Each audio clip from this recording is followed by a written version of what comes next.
Салам алейкум. Чогуу тургузуп дем салганда бириники бирине өтүп кетпейби?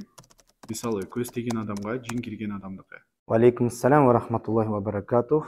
Негизи дем салууда эң негизги максат бул биринчи адамга келген оорулардан кутулуш, шифа табыш. Ал эми экинчиси ошол келе турган бүт оорулардан, руханий оору болсун, башка оору болсун, өзүнүн коргоо максатында дем салдырат. Ошондуктан чогуу отурганда эч убакта бирөөнөн чыгып бирөөнө жин кирип кетет деген нерсе болбойт. Анткени Куран аяттары окулуп аткан жерде жиндердин бирөөгө кириштиги эмес, ал жерде туруштугу дагы мүмкүн эмес. Экинчи, жин шайтандар адамдарга киргенде алар бир акыбал менен катуу чоочуганда, корккондо, стресс болгондо, күнөө иштерди кылып, арак ичип жүрө бере турган учурларда гана жиндер адамдарга кирип кетиши мүмкүн. Ал эми Куран окулуп дем салынып аткан жерден бирөөнөн чыгып бирөөнө кириштиги мүмкүн эмес, иншаллах. Үй тазаланат деп шамга дем салдырып үйгө алып келип күйгүзсө болобу? Жана браслетке дем салдырып тагынса болобу? Дем салганда дем салуунун эрежеси, шариатка ылайык эрежеси адамдын өзүнө гана дем салынат жана андан сырткары сууга дем салып ичсе болот. Жана шафран менен кагазга жазылган аяттарды дагы сууга чылап ичсе болот. Бирок андан сырткары шамга дем салган, браслетке дем салган, тумарларга дем салган булардын баардыгы шариатка каршы келет.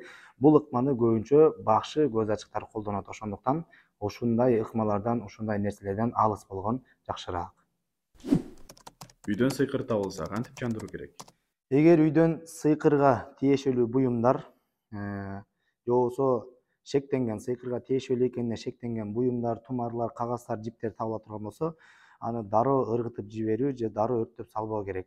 Аны деген сыйкырды жандыруунун жолу менен жандырыш керек болот. Ал үчүн атайын бир сууга дем салганда Аятал Курси, Ихлас, Фалах, Нас сүрөлөрүн 3 жолудан, 7 жолудан, 10 жолудан кайталап окуп туруп, ошол сыйкырга тиешелүү нерселердин баардыгын чечип, жандырып отуруп, анан кийин дем салынган сууга салып коюш керек болот. Дем салынган сууда бир күн тургандан кийин анан кургатып, алып чыгып өрттөп кое турган болсо, ошол байланган сыйкырлардын, ошол окулган сыйкырлардын баардыгы тең таасири жанат, иншаллах.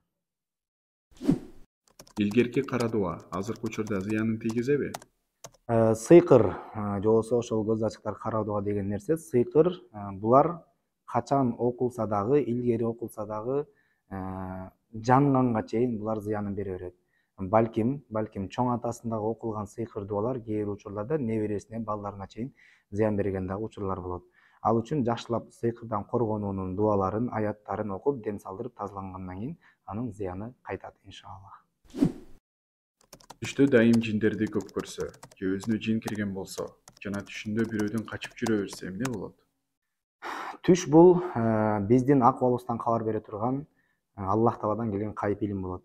Эгер адам түшүндө дайыма жаман түштөрдү, жиндерди, иттерди, өтүп кеткен адамдарды, жыландарды, ушундай болгон жаман түштөр кайра кире берсе, бирөөдөн качып жүргөн, бир жерден кулай берген түштөр кире берсе, демек ал адамда руханий оору бар дегендин белгиси. Же көз тийген болот, же сыйкыр дуба окулган, же болбосо жин шайтан илешкендин себебинен адамдардын түшү бат-баттан жаман болуп, ошондой жаман түштөр кире берсе, бул адам руханий оорусунун белгилеринен болуп эсептелет.